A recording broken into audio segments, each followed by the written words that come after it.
Good morning. আমার সমস্ত বন্ধুদের জানাই অনেক অনেক ভালোবাসা, প্রীতি ও শুভেচ্ছা।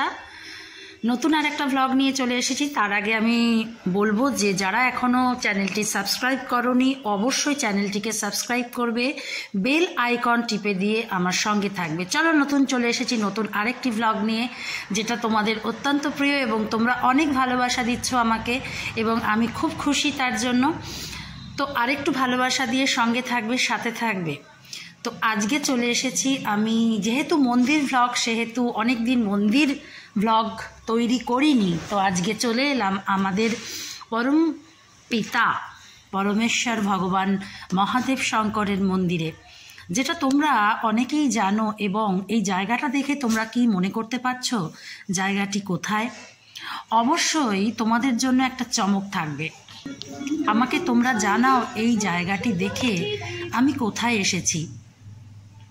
আজকে ঘুরতে ঘুরতে অন্য জায়গায় একটা যাওয়ার কথা ছিল, কিন্তু ভোলানাথ শঙ্করের কৃপা কে রুখতে পারে, চলে এসেছি তার দর্শনে। বন্ধুরা, তোমরা ঘরে বসে যারা এখনও অনেক জায়গা যেতে পারোনি, আমি চেষ্টা করি তোমাদের সঙ্গে নিয়ে সাথে নিয়ে একটু নতুন কিছু দেখানোর। তো এই জায়গাটি অত্যন্ত প্রসিদ্ধ। বলা হয় ভগবান শঙ্কর এখানে স্বয়ংভূ। কেউ কেউ বলে থাকেন যে এটি দ্বাদশ জ্যোতির্লিঙ্গের এক লিঙ্গ, আবার দ্বিমতও আছে। অন্যরাও বলে থাকেন যে এটি উপলিঙ্গ। তো সেই প্রসঙ্গে আমি যাব না, আমি চলে এসেছি ভগবান শঙ্করের দর্শনে। আর অবশ্যই এই দর্শনটি অত্যন্ত সুন্দর। যদিও বা এই সময়টিতে মন্দিরের দরজা বন্ধ ছিল, তবুও তার দর্শন না করে আমি কি করে বেরোতে পারি, এটা তোমাদেরও জিজ্ঞাসা থাকতে পারে। না, দর্শন হয়েছে, তবে মন্দিরের বিশেষ জায়গা থেকে। তো চলো বন্ধুরা, তোমাদেরকে যেখানে নিয়ে এসেছি সেটি হলো তারকেশ্বর পীঠ। তারকেশ্বর ভগবান শঙ্করের একটি অনবদ্য জায়গা, এখানে চলে এসেছি আমরা।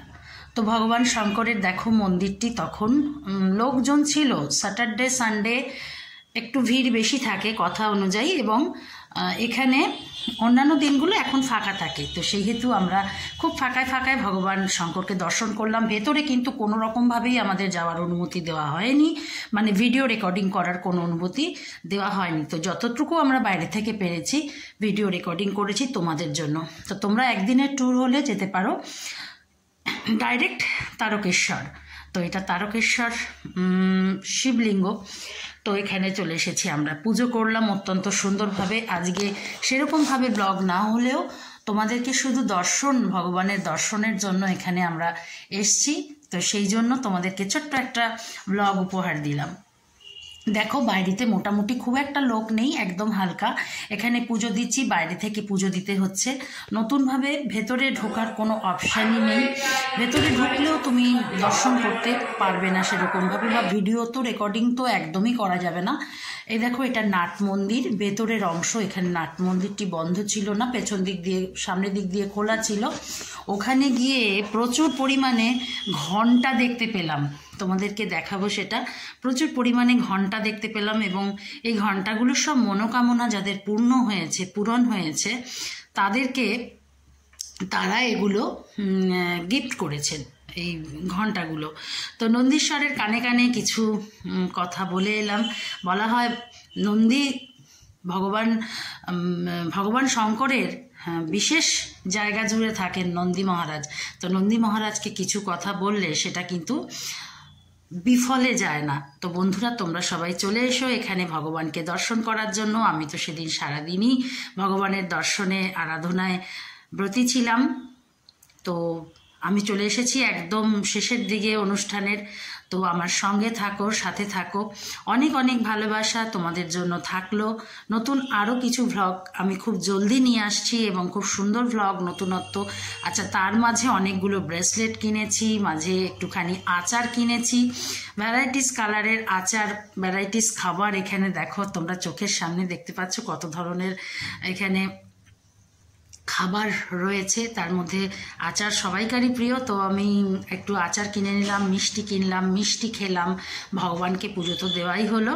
তো বন্ধুরা, আমি চলে এসেছি একদম শেষের দিকে। অনেক অনেক ভালোবাসা রইল তোমাদের জন্য। সঙ্গে থাকবে, সাথে থাকবে, নতুন নতুন ভিডিও দেখার জন্য, নতুন নতুন ব্লগ দেখার জন্য এই জায়গাটি থেকে অবশ্যই তোমরা আচার কিনো। ভীষণ ভালো আচার এবং ভালো লাগবে তোমাদের খেতেও। তো অনেক অনেক ধন্যবাদ জানিয়ে আজকের মতন এখানে আমি ভিডিওটা শেষ করতে চলেছি। ধন্যবাদ, সবাই খুব ভালো থাকবেন, সাথে থাকবেন, সঙ্গে থাকবেন।